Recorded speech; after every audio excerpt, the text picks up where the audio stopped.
damas y caballeros que están acá ya presentes y respetando pues la puntualidad de ustedes y para que podamos ir avanzando y escuchar esta interesante ponencia de representación que hay hoy, pues queremos iniciar. Seguro que va a ir viniendo más gente, pero dando inicio entonces con la actividad, primero quería pues presentarles a los que no lo conocen, aunque creo que es muy ampliamente conocido, el licenciado Eduardo Mata, que como ustedes saben es uno de los socios principales del bufete Quiñones, Ibarra, Luján y Mata.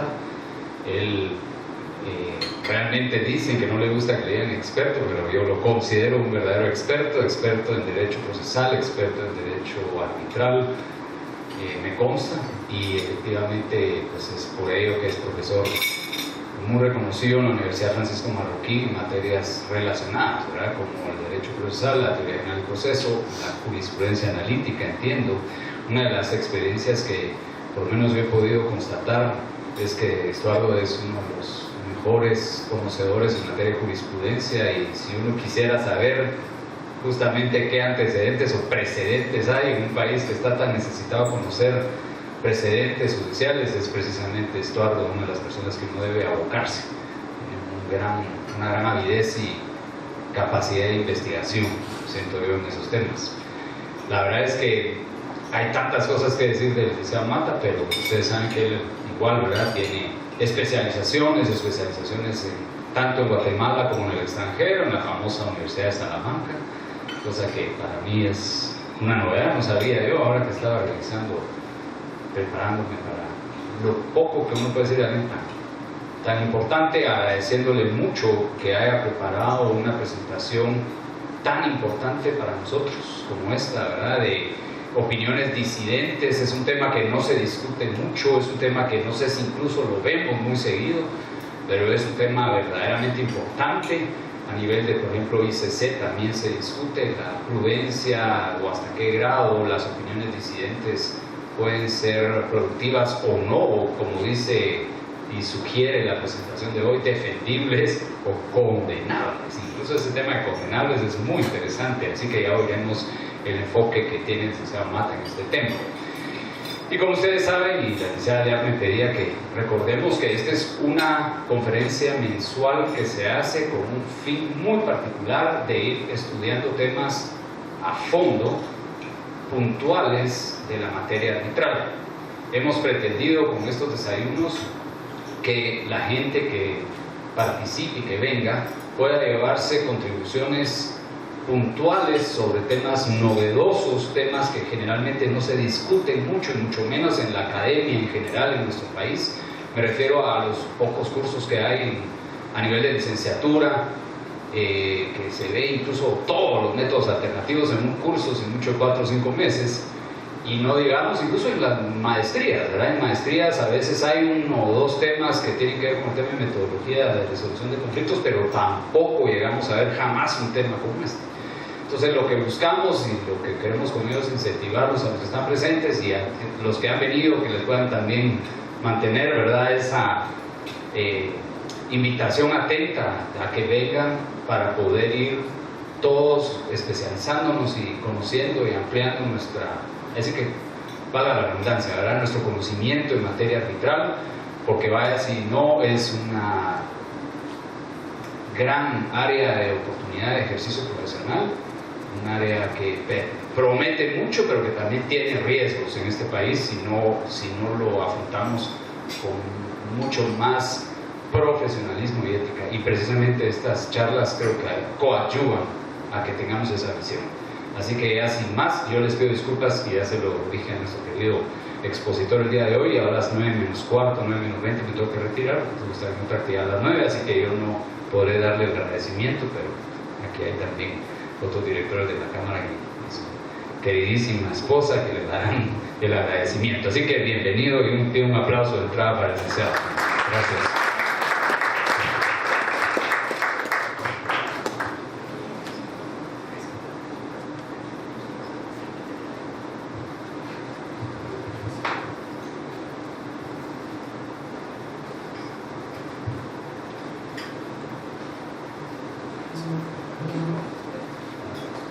Bueno, muy buenos días a todos.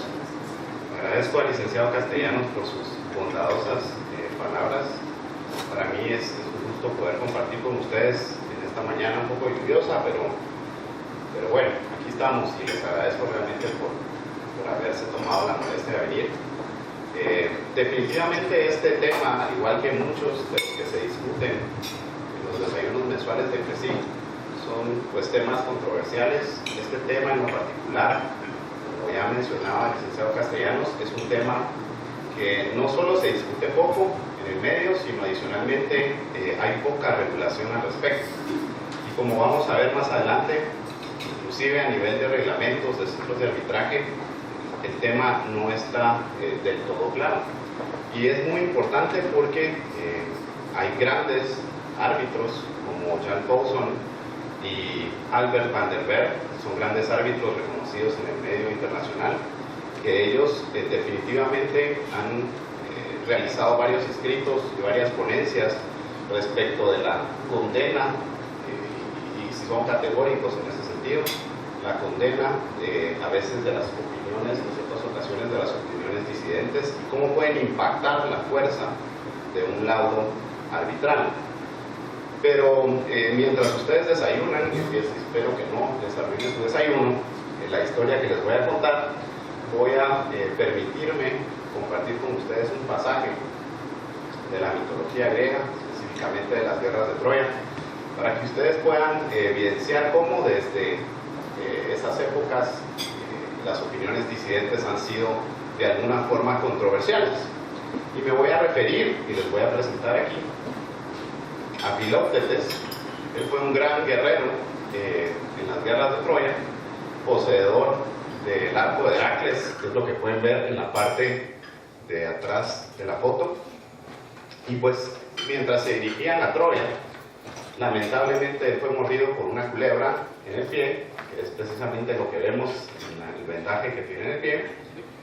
Y conforme iba avanzando la tropa, lamentablemente la herida se le fue complicando hasta llegar al punto en que le dio una infección tremenda, a un nivel en que le costaba caminar, que prácticamente la herida le supuraba, tenía ya un hedor espantoso, así cuenta la mitología, y sus compañeros se empezaron a dividir en cuanto a decir, bueno, hay que abandonarlo porque está desmoralizando a las tropas y ya es imposible continuar con él.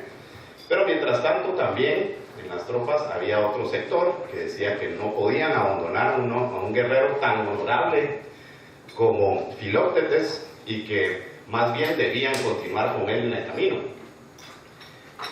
Para no hacerles larga la historia, decidieron convocar a unos árbitros, que en ese tiempo eran los sabios, y ellos llevaron a cabo y escucharon las razones por las cuales debía abandonarse o no a Filoctetes, y al final no llegaron a un acuerdo unánime. Básicamente tomaron una decisión por mayoría y la mayoría decidió abandonarlo en una isla, que es la isla de Lemnos.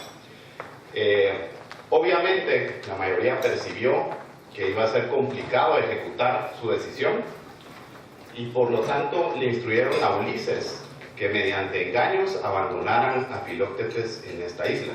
Así que desde ese tiempo ya había complicaciones en la ejecución de los laudos, como ustedes se podrán dar cuenta, ¿verdad? Porque mediante engaños tuvieron que abandonar a pobre Lemnos, a pobre Filoctetes a su suerte en esta isla de Lemnos. Continuaron hasta llegar a Troya, y cuando ya estaban cerca de Troya, un oráculo les confesó o les reveló que no podrían destruir Troya si no era con el arco de Heracles, que estaba en posesión de Filoctetes, quien había sido abandonado a su suerte en esta isla. Así que no les quedó otra más que a los que habían votado en forma disidente condenar a la mayoría que había decidido dejarlos y nombrar una comitiva para que fueran de nuevo por Filoctetes a la isla y trataran de convencerlo de que regresara con ellos, se unieran a las tropas y de alguna forma pudieran conquistar Troya. La historia cuenta que el mismo Heracles tuvo que llegar a convencer a Filoctetes para que regresara y se uniera nuevamente a las tropas, y al final del día, no sabemos con qué argumentos, logró finalmente convencerlo, y pues luego, lo que ya sabemos, Filoctetes mata al gran Paris, y posteriormente, con el arco y la flecha, y posteriormente, pues Troya es arrasada. Entonces aquí tenemos una historia en donde encontramos una opinión disidente de la mayoría versus una opinión minoritaria, que es la disidente, y vemos cómo a lo largo de la historia ha sido un tema pues debatido el hecho de permitir o no estas opiniones disidentes en los diferentes, tanto a nivel judicial como a nivel de arbitraje. Vamos a ver que a nivel del arbitraje toma matices interesantes esto de las opiniones disidentes, y sí tiene algunas complejidades que posiblemente no presenta la práctica judicial. La intención entonces es que entre todos podamos al final poder discutir si existe alguna consideración hacia las opiniones disidentes como síntomas de una corte disfuncional, o bien es un síntoma de una corte virtuosa. Es decir, la opinión disidente es característica de cortes disfuncionales, y por lo tanto habría que regular estas opiniones disidentes, o es algo connatural que genera una mejor discusión a nivel de las cortes y por ende, o de los tribunales, y por ende puede llegar a generar mejores laudos. Para empezar quisiera hacer una aclaración, y es que desde el concepto de opinión disidente hay disidencia en cuanto a cuándo estamos frente a una opinión disidente o no. Para efectos de la presentación, una opinión disidente es una minoría que se aparta de la decisión que ha tomado la mayoría, sea en la parte del razonamiento o fundamento del laudo o en su parte resolutiva. Si únicamente la minoría se aparta de la parte del razonamiento o considerativa del laudo, usualmente se le denomina también una opinión concurrente, ¿no? Porque está de acuerdo con una opinión disidente, porque está de acuerdo con el razonamiento, mas no está de acuerdo con la parte resolutiva. La opinión concurrente es cuando está de acuerdo con la parte dispositiva o resolutiva, pero no está de acuerdo con el razonamiento. Entonces vamos a explorar si estas opiniones disidentes tienen cabida en el arbitraje y qué consecuencias han tenido.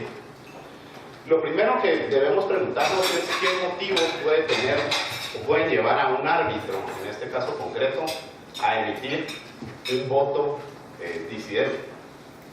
¿Cuáles podrían ser las razones por las cuales un árbitro que integra un tribunal arbitral disiente de la mayoría y decide dejar plasmado de alguna forma ese voto disidente?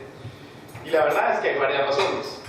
Las razones más aceptables podrían ser, por ejemplo, que durante el trámite del proceso arbitral se cometió un error procedimental grave y el árbitro quiere dejar constancia de ese error procedimental grave, y por ende tiene que hacerlo a través de un voto disidente porque la mayoría no está de acuerdo en que existió ese error procedimental grave.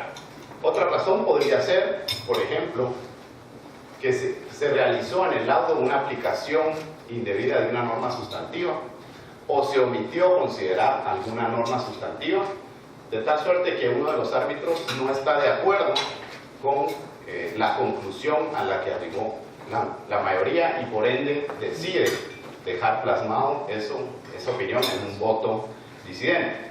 Pero hay otras razones que también se han argumentado, tanto en contra como a favor de estos votos disidentes, que nos hacen pensar en la legitimidad que pueden llegar a tener o no. Por ejemplo, y esto es un argumento que se utiliza para condenar los votos disidentes. ¿Quiénes creen ustedes que emiten en la práctica los votos disidentes? ¿Serán, por ejemplo, el árbitro presidente? ¿Será el árbitro de parte? Usualmente son los árbitros de parte, y es el árbitro de la parte perdedora, ¿no? En un porcentaje muy alto se ha dicho que los votos disidentes los encontramos del lado de los árbitros que son nominados por la parte perdedora. Entonces esto puede ser un síntoma de que los votos disidentes fomentan el que los árbitros nominados por las partes puedan congraciarse con la parte que los nominó, y que esa sea una de las razones por las cuales se emite el voto disidente. Y podemos ir aún más allá y podemos concluir de alguna forma, si seguimos esta postura, que estos árbitros de parte, o nominados por las partes, llegan o pueden llegar a convertirse inclusive en verdaderos litigantes para la parte que los nominó, a tal punto en que a través de un voto disidente pueden llegar a minar o a impedir que el laudo posteriormente se ejecute. Ahí hay algunos motivos. Otro motivo podría ser inclusive que alguno de los árbitros se encuentre amenazado. Y sí nos puede dar risa, pero han habido casos en el arbitraje internacional donde los árbitros han sufrido amenazas para fallar en cierto sentido en el arbitraje, y al no poder convencer a la mayoría, la única salida que les queda es emitir un voto disidente. Aquí hay algunas razones entonces por las cuales se pueden llegar a emitir estos votos disidentes. Mayoría equivocada, es decir, lo que ya miramos, hay una violación procedimental grave o una aplicación sustantiva de una norma equivocada. Congraciarse, minar ejecución. Luego otros motivos que se han dado es que a veces o en ocasiones hay personas o árbitros que les gusta de alguna forma mantener su punto jurídico de un principio hasta el final, y pues que no son personas que posiblemente ceden, y a eso le han llevado pues árbitros que lo que pretenden es un exhibicionismo intelectual. Peligro, como ya les habían comentado, ¿verdad? Y otra razón que se me olvidó comentarles es expresiones públicas. Muchas veces los árbitros han dado una expresión pública respecto de un tema determinado, y por lo tanto no pueden adoptar una decisión mayoritaria de un tribunal arbitral que va en contra de esa expresión pública que el árbitro le ha dado. Por ejemplo, si hoy yo dijera que no estoy de acuerdo con los votos disidentes, pues ya estaría haciendo una expresión pública que posteriormente me pudiera comprometer a la hora de tocar ese tema dentro de un arbitraje. O más allá aún, que también se ha dado, y es que sea, por ejemplo, un árbitro y a la vez sea un abogado de parte en otro arbitraje diferente, pero el tema que esté exponiendo en ese otro arbitraje sea el mismo tema del arbitraje donde él es árbitro. Entonces ahí pudiera generarse también, obviamente, un voto disidente. ¿Cómo están regulados las opiniones disidentes en los diferentes cuerpos normativos? Nuestra ley de arbitraje contempla la posibilidad de que los árbitros, en un laudo razonado, dejen plasmada su opinión disidente o en discordia, o la hagan constar en el laudo. Así que nuestra ley de arbitraje en ese sentido sí es categórica y es muy clara al permitir que los árbitros dejen plasmada esa opinión disidente o en discordia. El reglamento de CRECIC de esta institución también así lo contempla, permite los votos razonados. Luego nos encontramos con una serie de reglamentos que realmente no dicen absolutamente nada al respecto. Por ejemplo, el reglamento del SENAC guarda silencio respecto de la posibilidad de emitir votos disidentes o en discordia, aunque en la práctica sí se han dado, y ha sido una práctica que se ha aceptado por el centro. La única regulación que existe en este reglamento, en el artículo 62, es que es posible que un laudo se emita por mayoría o esté firmado únicamente por la mayoría. El reglamento de la Cámara Internacional de Comercio, de la ICC, en el artículo 31, únicamente contempla también la posibilidad de que el laudo sea firmado por una mayoría, pero realmente no tiene disposición alguna respecto de la posibilidad de emitir una opinión disidente, aunque en la práctica también ha sido ampliamente aceptada esta posibilidad.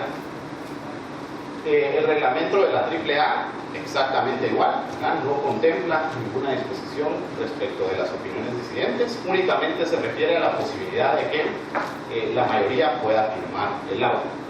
Y el reglamento de ICSID posiblemente es el reglamento que es más claro al respecto. ICSID es el Centro Internacional de Arreglo de Diferencias Relativas a Inversión. Entonces es un reglamento que rige conflictos que se pueden dar entre un nacional y un Estado y un Estado. Son arbitrajes usualmente de inversión y son internacionales. Y este reglamento sí permite en su artículo 48 la emisión de votos particulares, así les denomina, sea que estén a favor, o opiniones particulares, sea que estén a favor o que estén en contra del auto. Entonces sí es clarísimo este reglamento, y posiblemente a nivel de ICSID es donde más votos disidentes hemos encontrado, porque en ICSID hay una particularidad en los laudos, y es que los laudos son, en su mayoría son publicados, entonces podemos tener un contacto con ellos. En general encontramos que en algunos cuerpos normativos sí está regulado, y en otros cuerpos normativos prácticamente se guarda silencio, no se dice nada al respecto. ¿Cómo se pueden emitir estas opiniones disidentes? Hay varias formas, y en la práctica hemos encontrado básicamente todas. Puede ser en un documento separado, similar al laudo. Entonces, no sé si ustedes, me imagino que sí, han podido tener contacto con algún laudo en alguna ocasión. Usualmente son documentos bastante extensos. Pueden llegar a tener, no sé, 150, 200 páginas, dependiendo. Son documentos bastante completos, bastante largos, y también se han encontrado votos disidentes de ese mismo tamaño. Entonces tenemos el laudo, que es bastante grande, y también tenemos el voto disidente. Puede ser también que encontremos una opinión disidente en un documento separado, pero refiriéndose específicamente a los puntos en discordia, explicando específicamente cuál es el desacuerdo que existe con algunos puntos específicos. También encontramos opiniones disidentes en ocasiones en el pie de página del laudo, cuando uno de los árbitros no está de acuerdo con algún razonamiento que ha dado la mayoría dentro del laudo. Luego encontramos también disientos que no son razonados, es decir, que simplemente el árbitro expresa que no está de acuerdo con esa opinión sin emitir ningún tipo de razonamiento. Hemos encontrado también opiniones disidentes en comunicaciones como correos electrónicos, donde un árbitro les expresa a los otros dos árbitros o a la mayoría que no está de acuerdo con el razonamiento que se ha dado en el laudo. Y luego también se cuestiona si una opinión disidente puede ser sencillamente el acto de no firmar el laudo. Es decir, que se concluye con el procedimiento de arbitraje, se elabora el laudo, y en el momento en que hay que firmarlo, uno de los árbitros simple y sencillamente dice: yo no lo firmo. Algunos reglamentos, como mirábamos anteriormente, permiten que el laudo sea únicamente firmado con la mayoría, y con eso prácticamente bastaría para que el laudo pudiera ejecutarse. Algunas estadísticas importantes para que veamos qué tan común se emiten opiniones disidentes. Estas estadísticas son de la Cámara Internacional de Comercio. En el año 2009, como podemos ver, hubo 213 laudos. De esos 213 laudos, hubo 172 que fueron emitidos en forma unánime y 40 por mayoría. Eso quiere decir que hubo 40 opiniones disidentes en esos casos, que equivalen al 19% de los casos. En el 2010 fue exactamente el mismo porcentaje, 19% de los laudos presentaron opiniones disidentes, y en el 2011 se redujo a 13%. Contando estos 3 años, encontramos que en 744 laudos existieron 123 laudos en donde pudieron haber existido opiniones disidentes. Algo interesante que vamos a ver también más adelante es que hay un caso en el 2009 en ICC en que el laudo fue dictado únicamente por el presidente. ICC, el reglamento tiene una disposición bastante peculiar, y es que si no existe una mayoría entre los miembros del tribunal respecto de la forma de definir un caso, se permite que el presidente dicte el laudo por sí mismo. Un caso ha sucedido en el 2009 y es un caso bien particular porque únicamente fue parcial. Eso quiere decir que respecto de algún punto específico el presidente debe haber dictado el laudo, pero en cuanto al resto de puntos muy probablemente fue decidido por la mayoría. Otros cuestionamientos que se dan respecto de las opiniones disidentes es si estas opiniones disidentes son parte del laudo o no. ¿Y por qué es importante determinar si son parte del laudo o no? Porque muy probablemente cuando se interponga alguna acción de impugnación del laudo y esto vaya a parar a las cortes jurisdiccionales, puede ser, y algunos dicen que tiene un impacto, que tenga un impacto el hecho de que estemos frente a un laudo que no fue dictado en forma unánime. Y este fenómeno pues es muy entendible. Muchas veces como humanos nos gusta creer más en lo que es unánime, en lo que todos estamos de acuerdo, y aquellos casos que no están tan definidos, pues nos cuesta un poquito más creerlos. Esto lo veo también a nivel de la cátedra en la universidad. Muchas veces los estudiantes nos hemos dado cuenta que quieren reglas generales, ¿verdad? Queremos que nos explique cómo funciona esto o cómo decidir esto. Y la verdad que este fenómeno también impacta en las cortes. El hecho de que estemos frente a un laudo que fue dictado en forma unánime, que es lo ideal, no es lo mismo que se nos presente un laudo en donde hay alguna opinión disidente. Y menos aún cuando esa opinión disidente es parte del laudo.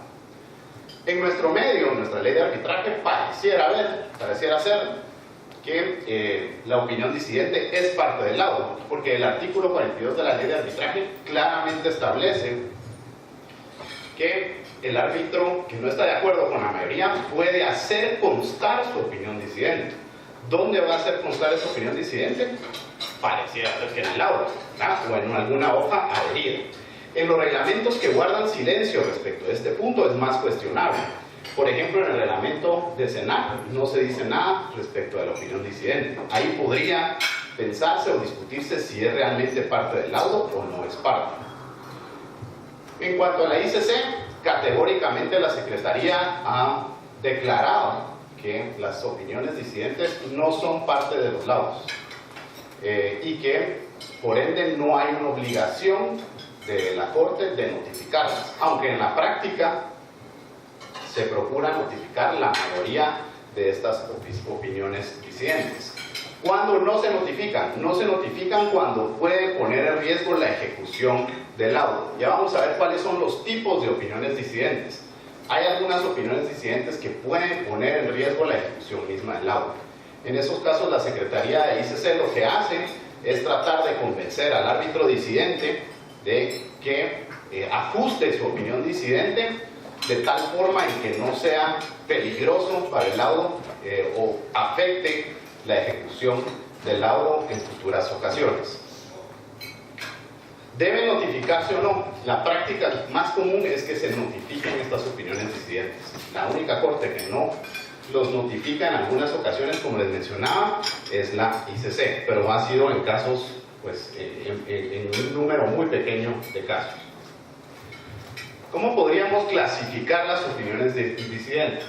Alan Redfern, que es un árbitro bastante famoso, clasificó las opiniones disidentes utilizando una película en donde sale Clint Eastwood, que estoy seguro que todos han oído, el bueno, el malo y el feo, ¿verdad?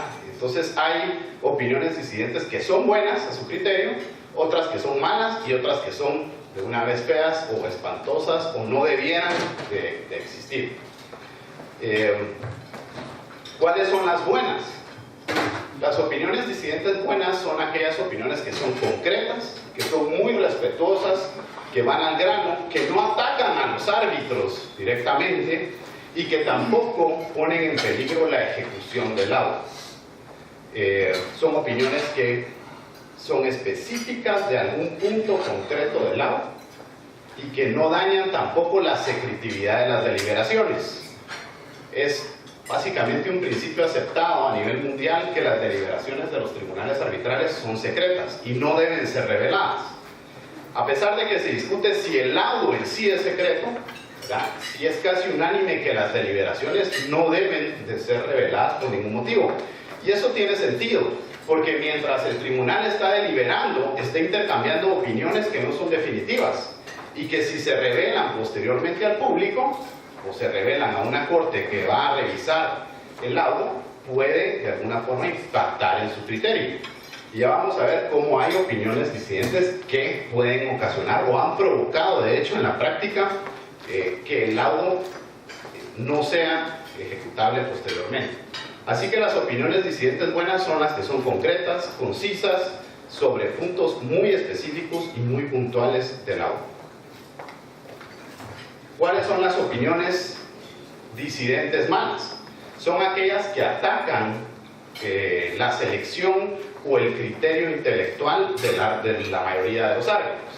Por ejemplo, aquellas que dicen, y estoy citando una opinión disidente que en efecto existió en un caso, aquellas que dicen, en una decisión sin precedente, nunca vista, la mayoría del tribunal arbitral decidió en forma insólita aplicar el artículo X de tal y tal ley, obviando totalmente con ella toda la legislación civil del país. Eso sería una decisión o una opinión disidente que es mala, ¿verdad? Está atacando el criterio intelectual y selectivo de los árbitros y al final no deja nada, ¿verdad? No aporta absolutamente nada al laudo y más bien puede poner en peligro la ejecución o la ejecutabilidad de ese laudo.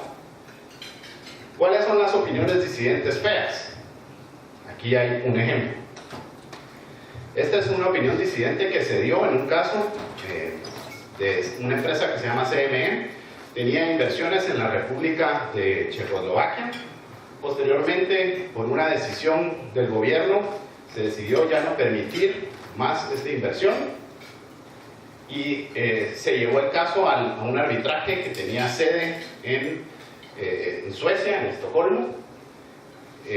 Se emitió un laudo, el laudo fue por mayoría y se emite entonces una opinión disidente que básicamente dice, se las voy a resumir, que los errores en las conclusiones a los que llegó la mayoría fueron básicamente causados por el hecho que dos de los árbitros desde un principio ya habían decidido cómo iban a fallar el caso y solo posteriormente empezaron a tratar de encontrar argumentos para fundamentar esa decisión que ya a priori habían tomado, que básicamente las partes nunca estuvieron frente a esos dos árbitros en una misma posición o una posición de igualdad y que a él no se le permitió de ninguna forma participar en las discusiones ni en la elaboración del laudo, porque el laudo fue elaborado básicamente por ellos dos.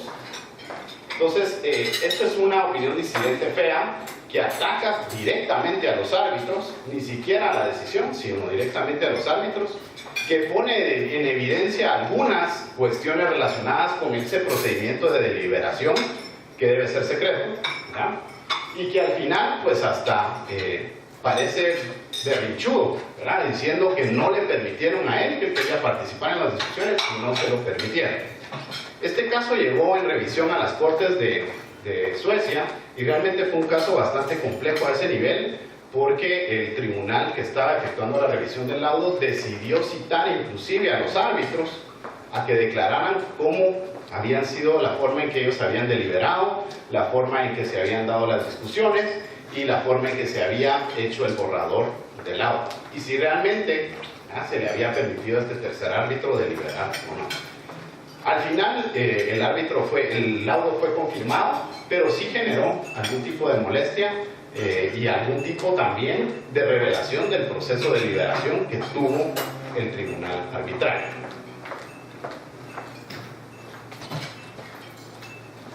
Entonces, argumentos de condena para opiniones disidentes.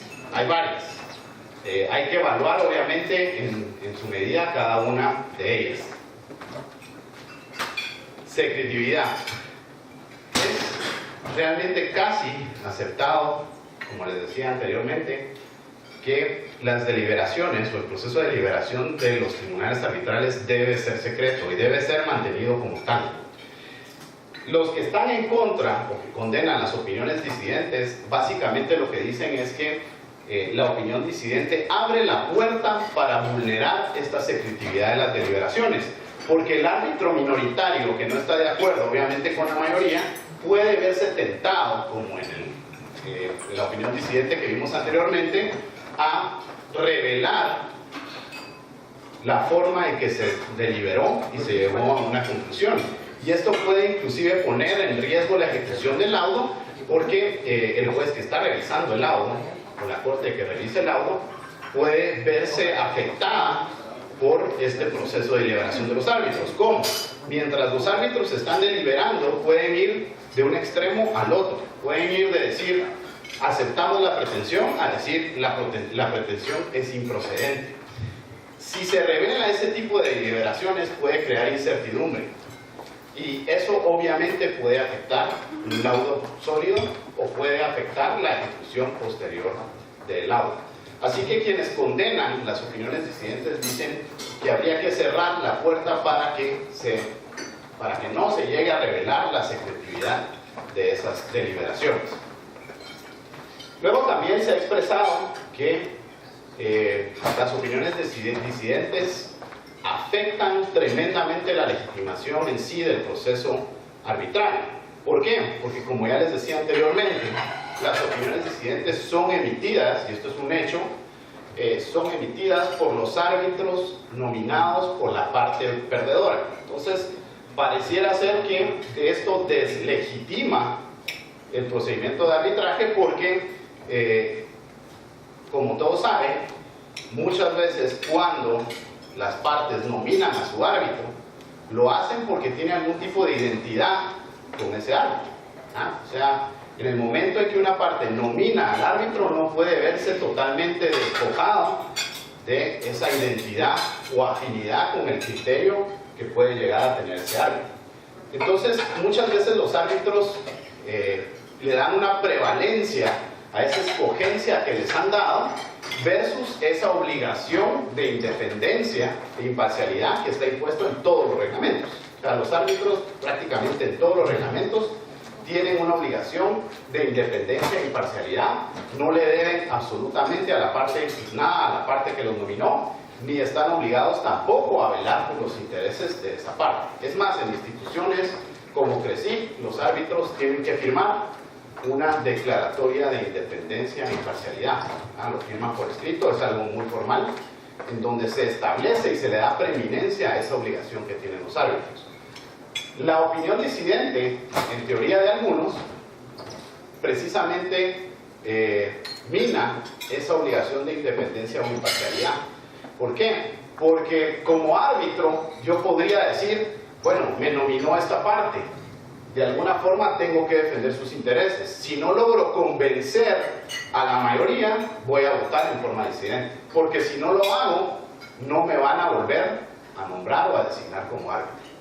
O sea, puede fomentar la opinión disidente este tipo de actitud de los árbitros, dándole prevalencia a esa nominación que le han dado sobre esa función o esa obligación más bien de independencia e imparcialidad que tiene el árbitro. Entonces, los que condenan las opiniones disidentes dicen, quitemos esa tentación de en medio, que los árbitros no puedan emitir opiniones disidentes para que ellos no se sientan tampoco comprometidos a velar por los intereses de la parte que los nominó. Posteriormente también se ha dicho que las opiniones disidentes pueden afectar la deliberación que lleva a cabo el tribunal arbitral. ¿Por qué? Porque el tribunal arbitral ya no está obligado a lograr un consenso. Ya no se van a esforzar por lograr esos consensos porque siempre va a estar la puerta de salida. Y la puerta de salida es emitir esa opinión disidente. Entonces, la opinión disidente no propugna por ese consenso, por esa discusión de altura y profunda que ameritan muchas veces los casos arbitrales. Porque sencillamente una vez exista mayoría, el tema se va a votar ahí y si la minoría no está de acuerdo, que emita su voto disidente. Posteriormente también se ha dicho que las opiniones disidentes tienen un costo mayor en el arbitraje. ¿Por qué? Porque alargan los procedimientos y porque vamos a tener a un árbitro que va a estar dedicado prácticamente todo el tiempo a emitir su opinión disidente. Como miramos anteriormente, hay opiniones disidentes de opiniones disidentes. Hay unas que son tan grandes como el agua. Entonces vamos a tener un árbitro destinado a fundamentar su punto disidente. Eso va a alargar, obviamente, el procedimiento arbitral y con ello se aumentan los costos. Posteriormente también se ha dicho que puede fomentar una perversidad en la mayoría. ¿Por qué? Porque la mayoría puede decir, ya tenemos los votos suficientes para fallar en cierto sentido. Si la minoría no está de acuerdo, no nos vamos a sentar a discutir con esa minoría. Sí, sencillamente, si esa minoría no está de acuerdo, que emita su voto disidente. Entonces, esto está obviamente muy ligado con la condena que se hace por la deliberación, ¿verdad? En el sentido de decir, bueno, estos consensos o estas opiniones por consensos o los laudos por consenso ya no van a existir porque siempre está la puerta a una opinión disidente. El último punto tal vez es el punto uno de los puntos que más han utilizado los que están en contra de las opiniones disidentes. Y la verdad es que sí tiene un sentido importante, y es la función interpretativa o de evolución en la interpretación que tienen los votos disidentes. Esto lo voy a ejemplificar en los próximos puntos. Quienes defienden los votos disidentes tienen argumentos bastante convincentes también. El primero de ellos es: los votos disidentes, señores, lo que hacen realmente es permitir la evolución interpretativa del derecho. Sin un voto disidente, el derecho no podría evolucionar y ajustarse a la realidad. ¿Por qué? Porque muchos votos disidentes son una expectativa a futuro de que no se vuelva a cometer un error que se cometió en ese fallo, o que la interpretación evolucione y se ajuste más a la realidad. Y ejemplos de votos disidentes que cumplen con esta evolución interpretativa tenemos a todos los niveles. Basta con ver, por ejemplo, fallos constitucionales del constitucionalismo americano, por ejemplo. Hay un caso muy famoso que parte de un voto disidente, que es el caso... Es un caso que se da a nivel de la Corte Suprema de Estados Unidos en 1854. Acabo de olvidar el nombre, pero lo tengo. Lo voy a dar. Y es básicamente un caso en donde se está discutiendo la segregación racial en las instituciones o en los lugares públicos. Y en 1800, voy a dar el dato exacto. En 1896 se emite este fallo, es el caso Plessy contra Ferguson. Es un caso muy importante en el constitucionalismo americano. Hay un veredicto de la Corte Suprema de Justicia que se toma 7 votos a favor y 1 en contra, en el cual se decide que se va a mantener la división entre la raza blanca y negra en los lugares públicos, y que sí hay igualdad entre ambas razas, pero debe mantenerse esa igualdad en forma separada. Hay un voto disidente en ese caso del juez John Marshall Harlan, en donde él dice que esto es segregación y que está totalmente en contra de ese fallo de la Corte Suprema de Justicia. Posteriormente, en 1950, 1952, hay otro caso en donde se vuelve a tratar el tema de la segregación racial en Estados Unidos, que es el caso Brown contra la Junta Educativa de Topeka. Y en ese caso, es un caso importantísimo, fallado por la Corte Suprema de Justicia también de Estados Unidos, se hace mención del voto disidente de 1896, y con base en ese voto disidente básicamente se elimina la segregación racial en las escuelas de Estados Unidos. Entonces aquí vemos cómo un voto disidente puede ayudar a que la interpretación de la ley progrese y evolucione. Es un caso muy significativo. Otro caso que les puedo mencionar también respecto del constitucionalismo americano, y bueno, en general del sistema americano, es el caso de la responsabilidad objetiva de los productos defectuosos. Esto es un caso que se conoció en la Corte Suprema de California en 1944, y básicamente es un caso que se inicia en contra de Coca-Cola, porque una botella de Coca-Cola estaba obviamente bajo presión porque por el gas, estalla y le causa una lesión a una persona que estaba consumiendo esta Coca-Cola. Resulta que la Corte Suprema de California expresa en su fallo que para poder condenar a Coca-Cola hubiese tenido que probarse que existió algún tipo de negligencia en el envase, ¿verdad? O en la fabricación del envase, o en la forma en que se empacó el producto. En fin, hubiera tenido que haberse demostrado de alguna forma algún tipo de defecto por parte del demandante. Hay una opinión disidente en ese caso de un juez que se llama Roger Traynor. Él emite una opinión disidente basado en que en los casos en que hay productos defectuosos o el daño se produce por algún producto defectuoso, debe existir una responsabilidad objetiva del fabricante. Eso quiere decir que no vamos a tratar de establecer si hubo negligencia o demostrar o probar algún hecho más que el daño. Y si se demuestra el daño que causó el producto, es imputable en forma objetiva al fabricante. Posteriormente, ese voto disidente se utiliza en casos futuros para imputar la responsabilidad objetiva a los productores o fabricantes de productos defectuosos. Y en Guatemala, a nivel de arbitraje, también tenemos un voto disidente importante que quería mencionárselos. Estoy seguro que algunos de ustedes ya lo conocen. Y está plasmado en un amparo, es el amparo 423 del año 2003. Básicamente tiene dos votos razonados disidentes. Los magistrados que razonan en forma disidente es Saúl Viguera, es uno, y el licenciado Raúl Moser es el segundo. ¿Y qué se está discutiendo? Hay un proceso de arbitraje en donde se está discutiendo un arrendamiento financiero con opción de compra, o sea, un leasing, y se lleva el caso a arbitraje. Se los voy a contar en forma muy general, y la defensa del demandado es básicamente que ese caso no se puede conocer en arbitraje en virtud de que, de acuerdo con el artículo 2, literal 3 de la ley de arbitraje, no se puede someter a arbitraje a aquellos asuntos que tengan un procedimiento específico establecido en la ley. Y en este caso, todo lo relacionado con el arrendamiento sabemos que tiene un trámite específico en el Código Procesal Civil y Mercantil, que es el trámite del juicio sumario.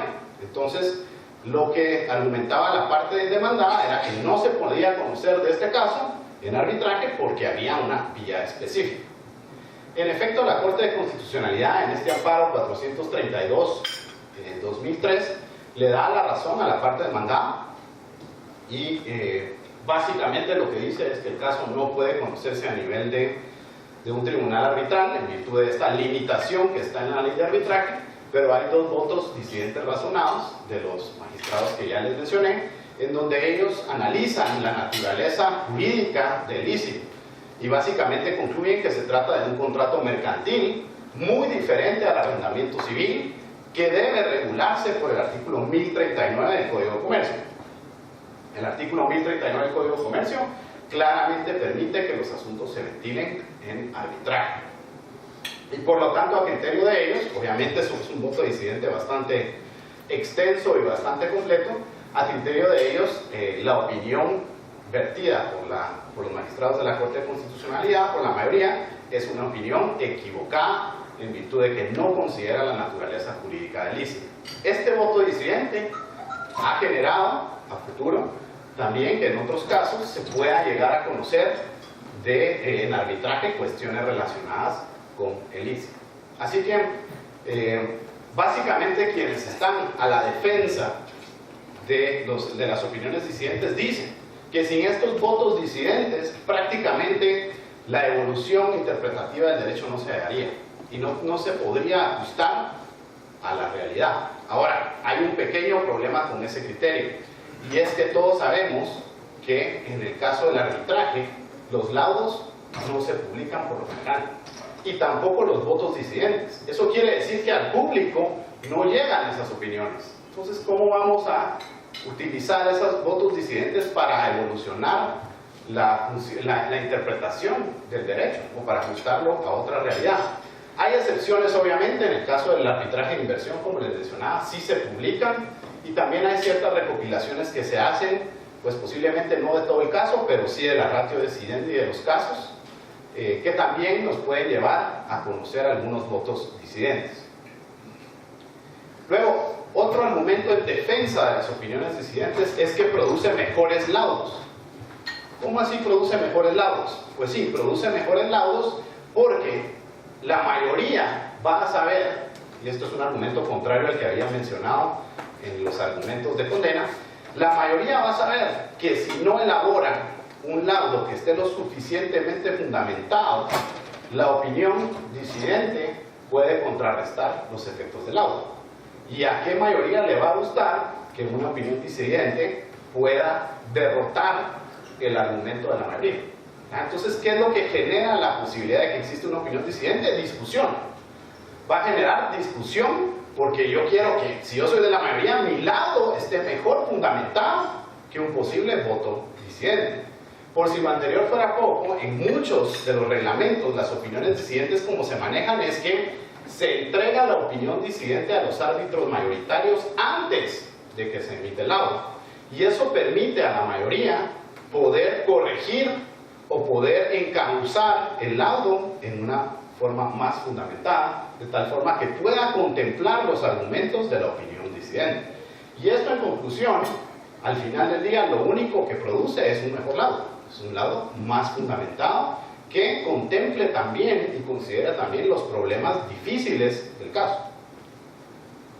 Luego también se ha dicho que la opinión disidente genera más confianza aún en el procedimiento arbitral. ¿Por qué? Porque yo, como parte derrotada o vencida, en la opinión disidente voy a poder establecer o determinar que mis argumentos fueron considerados en su totalidad, pero no fueron lo suficientemente fuertes como para generar un consenso en el tribunal arbitral. Y por eso hay una opinión disidente. Pero en esa opinión disidente van a estar, como usualmente son emitidos por los árbitros de la parte perdedora, ahí van a estar considerados mis argumentos. Entonces yo voy a estar más tranquilo con el laudo y voy a decir, bueno, se tomaron en cuenta todas mis opiniones, todos mis argumentos, ya no voy a impugnar ese laudo. Ya no lo voy a impugnar porque muy probablemente voy a perder la impugnación. Entonces esto genera más confianza aún en la institución del arbitraje. Aparte, genera un control de legalidad, porque como les decía, si la mayoría emite un laudo que no consideró ciertos aspectos del caso o que no consideró alguna normativa importante del caso, van a tener a su disposición esa mayoría las opiniones o la opinión disidente de la minoría. Y con base en esa opinión disidente podría decir, corrijamos esto, aumentemos esto, consideremos esta norma. Y eso al final se convierte en un control de la legalidad del laudo. Posteriormente también se ha dicho que el laudo o la opinión disidente del laudo le permite a los árbitros defender su prestigio. Y posiblemente en Guatemala todavía no sucede así, pero en muchas partes del mundo la práctica del arbitraje es una práctica que se puede convertir inclusive en una práctica exclusiva. Vemos que alrededor del mundo hay abogados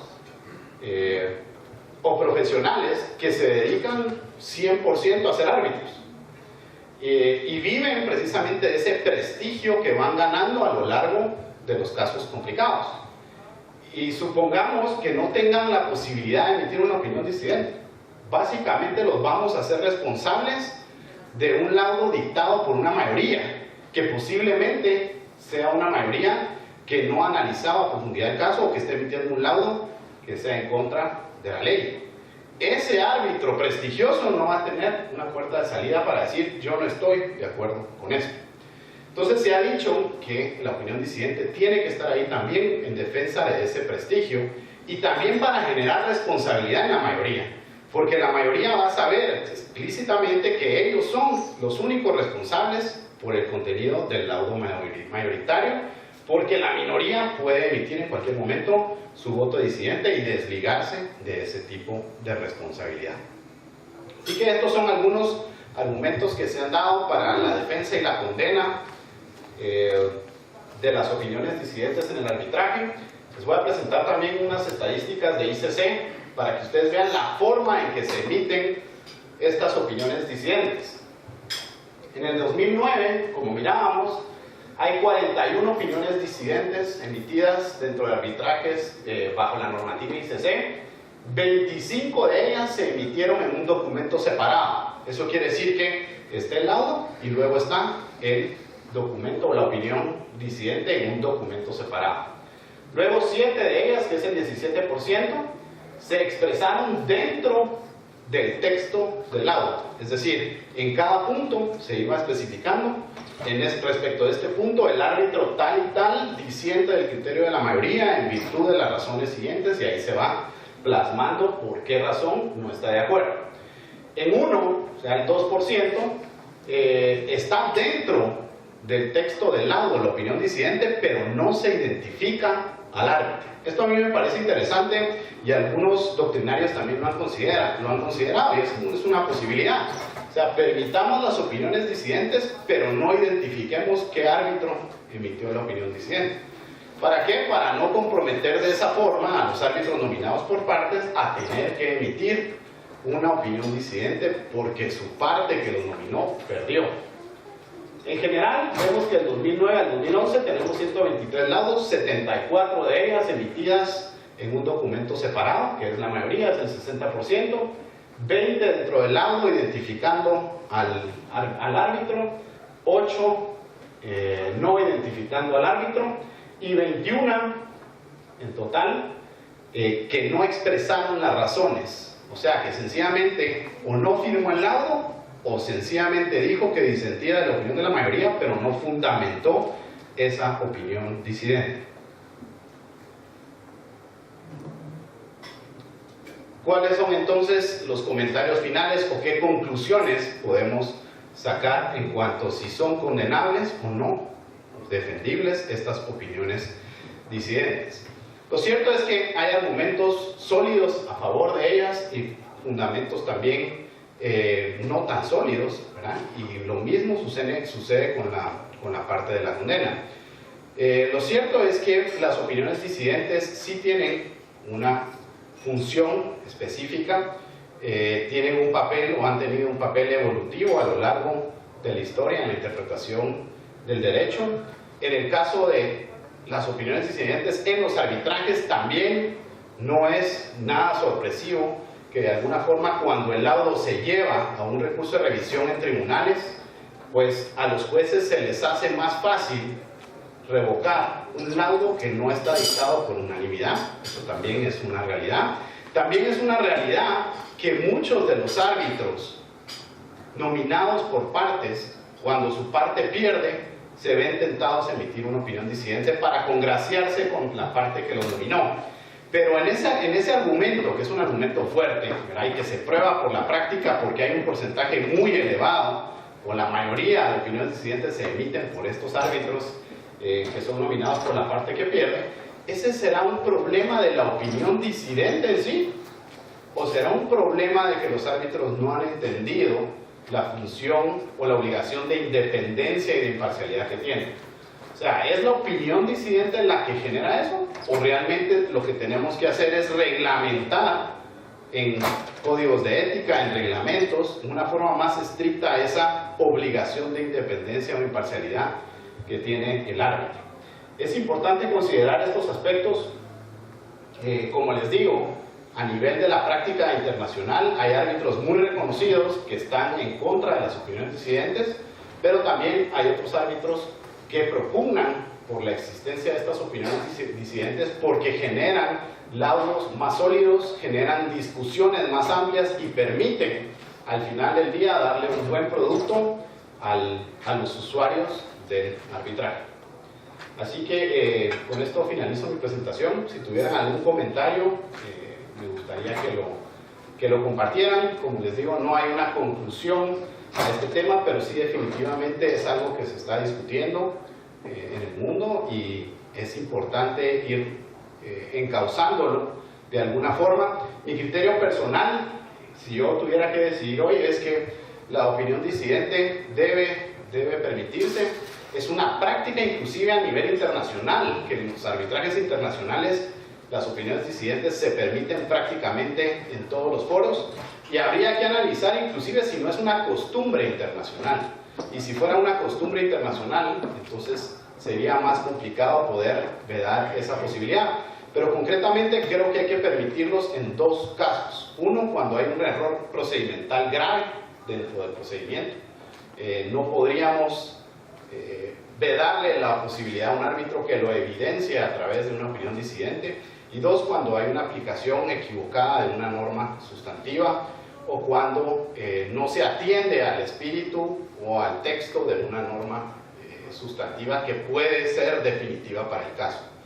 Pero sí estoy en contra de las opiniones disidentes que se catalogan dentro de las opiniones disidentes malas y feas, ¿verdad? Porque sí creo que ese tipo de opiniones disidentes pueden complicar posteriormente la ejecución del laudo.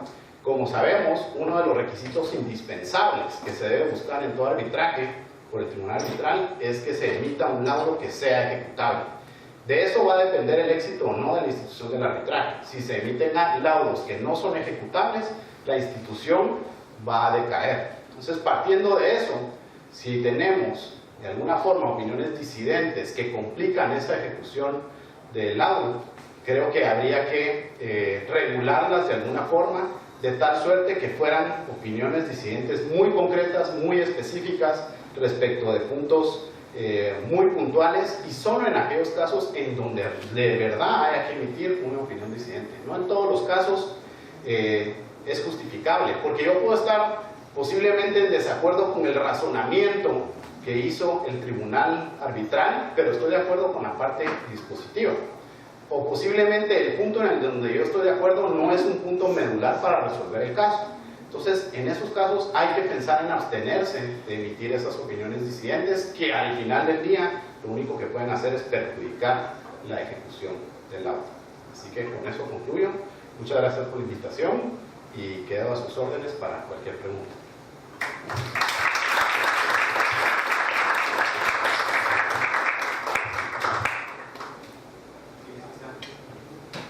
El tema este es muy interesante. En nuestra práctica, los votos disidentes siempre son de conocimiento de las partes, forman parte del expediente al que tienen todos libre acceso.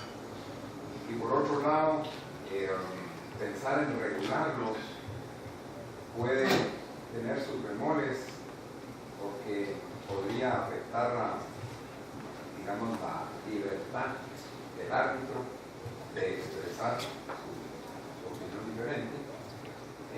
No necesariamente en todos los casos los votos disidentes que pueden estar fundamentados reflejan la opinión personal e individual del árbitro, que no concurre de la mayoría.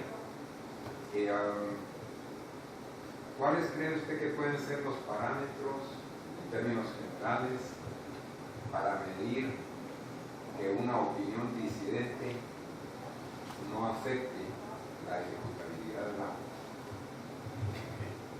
Bueno, pues creo que su comentario es muy acertado. También, de alguna forma, impedirle a un árbitro que emita su opinión, pues creo que eso no es ni siquiera el punto que la gente que los condena quisiera. Tal vez va más a ese propósito final que debe tener el laudo, y es que pueda ser ejecutable, como mencionaba anteriormente. Y si esa opinión disidente de alguna forma pone o compromete esa ejecución del laudo, hay instituciones como la ICC que prefiere no notificarlos, ¿verdad? Lo que pasa es que en ese caso estamos también frente a un criterio de alguna forma discrecional de una institución que va a discriminar cuándo puede afectar o no la ejecución de ese laudo. Y eso resulta ser muy complejo de determinar, o sea, qué opinión disidente en determinado momento va a complicar la ejecución del laudo o cuál no. ¿Cómo lo regulamos? ¿Verdad? ¿Será un problema de regulación realmente lo que tenemos acá? De decir, vamos a especificar ciertos parámetros para la emisión de esas opiniones disidentes, o para determinar en qué momentos o en qué casos sí las aceptamos y en qué casos no. Yo creo que eso podría ser algo bien complicado y bien complejo de poder determinar. Entonces, al final del día, creo que lo que hay que hacer es tratar de promover que las opiniones disidentes sean opiniones disidentes corteses, que sean opiniones disidentes concisas. Ya tengo un laudo de 200 páginas, no quiero una opinión disidente de 300. Quiero algo muy conciso, algo muy concreto, y algo que esté plenamente fundamentado en una norma y que eventualmente pueda hacer, inclusive, viendo desde esa perspectiva, pueda hacer que mejore todavía más el agua. En nuestro país, por ejemplo, los recursos de revisión, que no son muchos los que han prosperado en la práctica, pero en los que sí han prosperado, o por lo menos de los que yo tengo conocimiento que han prosperado, tienen un voto disidente, en su mayoría. O sea que eso sí ejemplifica de alguna forma que el voto disidente puede dañar hasta cierto punto o puede influir en la ejecución del laudo. ICC tiene un sistema muy interesante porque en la ICC, como existe un sistema de escrutinio de los laudos, eso quiere decir que el tribunal presenta un proyecto de laudo a la corte de arbitraje. Esa corte de arbitraje designa a un miembro de la corte para que revise el laudo, el proyecto de laudo, llame la atención a los árbitros si hay algún punto que no ha sido considerado, usualmente son aspectos de forma, y en definitiva les diga a los árbitros, bueno, estas son nuestras sugerencias. ¿Qué pasa con las opiniones disidentes ahí? No son parte de ese proceso de escrutinio, es decir, no existe una revisión per se de la opinión disidente y se hacen comentarios a ella, pero sí sirve y se lee frente a la corte de la opinión disidente, y eso puede ocasionar que con base en esa opinión disidente se envíen comentarios al laudo para que el laudo considere aspectos de esa opinión disidente. Entonces ahí se cumple, o hay una función bien clara de la opinión disidente, y es cumplir con un control de legalidad del laudo, ¿verdad? Y al final se notifican los dos, se notifica el laudo y la opinión disidente. Lo que pasa es que el laudo que se notifica ya contempla de alguna forma los puntos de esa opinión disidente y expresa por qué no están de acuerdo con los puntos de la opinión disidente. Entonces, si se tuviera un proceso de ese tipo, pudiera ser hasta cierto punto valioso, porque la ICC también en algunos casos muy contados, lo que ha hecho es decirle al árbitro disidente, miren, su opinión disidente no es concreta, su opinión disidente está atacando a los árbitros, está desprestigiando a los árbitros, por favor modifíquenla, si quiere que la notifiquemos. Entonces, también hay un control respecto de la notificación de estas opiniones disidentes, y se le dice al árbitro, emita su opinión, pero si su opinión puede poner en riesgo la ejecución del laudo porque realmente no está centrada en un punto específico de derecho, entonces no la vamos a notificar. Son reglamentaciones que se han ido dando en la práctica realmente, no es algo que esté en algún reglamento concretamente o en algún código de ética. Pero creo que parte de la cultura de la opinión disidente sí tiene que visualizarse desde una perspectiva de que el árbitro ante todo es independiente, tiene una obligación de imparcialidad muy fuerte y además tiene que velar porque el laudo sea ejecutado.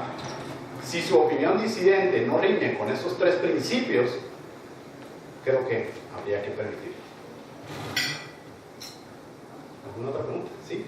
Yo, en base a la misma pregunta de línea del licenciado, usted mencionó en cuanto a las corrientes que van en contra de las opiniones disidentes y manifiestan obviamente que existe el riesgo de que, o el peligro, ¿verdad?, para la ejecución del laudo. Pero, ¿quién o en base a qué criterios se determina que existe peligrosidad para la ejecución del laudo? Ok, que hay más recursos de revisión declarados con lugar porque no son unánimes y tienen una opinión disidente, o porque en este caso extremo que les puse, que se llevó a cabo en las Cortes de Suecia, llegó a tal punto la opinión disidente que generó frente a las Cortes una revelación absoluta del proceso de deliberación que tuvieron los árbitros, lo cual es totalmente en contra de los principios que deben regir el arbitraje.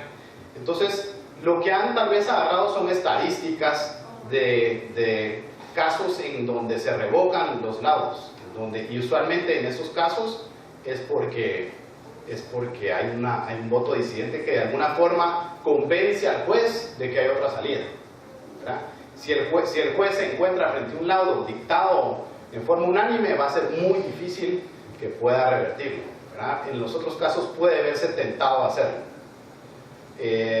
Pero eso no es cierto tampoco, ¿verdad? Yo no estoy tampoco de acuerdo con esa opinión, porque si bien posiblemente la estadística demuestra que así es, no es así en todos los casos. Por ejemplo, en Crecy, los casos donde han habido votos disidentes son minúsculos, ¿verdad?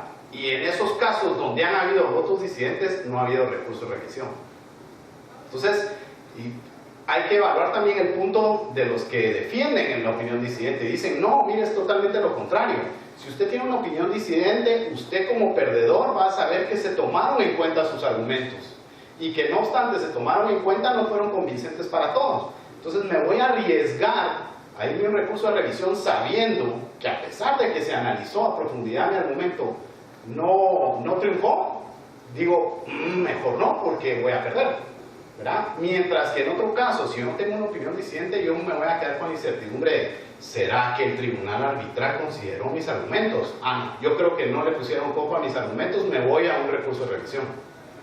Entonces sí es un tema complejo porque hay argumentos a favor que son o están basados en estadísticas, pero también hay otro tipo de argumentación. ¿Alguna otra duda? Bueno, pues sí. Yo no tengo duda, solo una felicitación, Estuardo. Qué excelente disertación. Gracias, licenciado. Pues ahí estamos a la orden y muchas gracias por la invitación. Igualmente, Estuardo, en nombre de la Junta Directiva de CRECIC, que es su directora, quiero comentarte que efectivamente el propósito de estas charlas que se organizan mes a mes es ilustrar al estudiantado, a mi gremio y al grupo en general con relación a esta institución del arbitraje. Tu disertación ha sido excelente en su contenido, en su presentación, en su claridad, y las fotos también están bonitas, que al mismo tiempo nos ilustran y nos hacen ver que efectivamente el tema que estás considerando es de suma importancia. Y dentro del propósito que persigue, vemos que no solo a quien está dirigido, sino también a la misma que le sirve el tomar estas opiniones que los disertantes vienen a exponernos, porque CRECIC siempre se mantiene en una etapa de mejoramiento, o sea, mejorar procesos, mejorar nuestro mismo reglamento. Estamos conformando una comisión de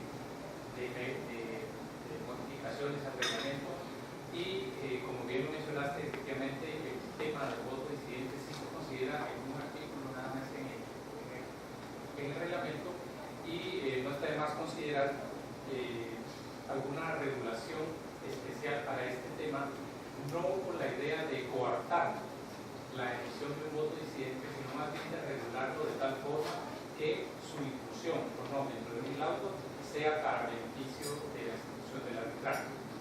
Excelente disertación, muchas gracias.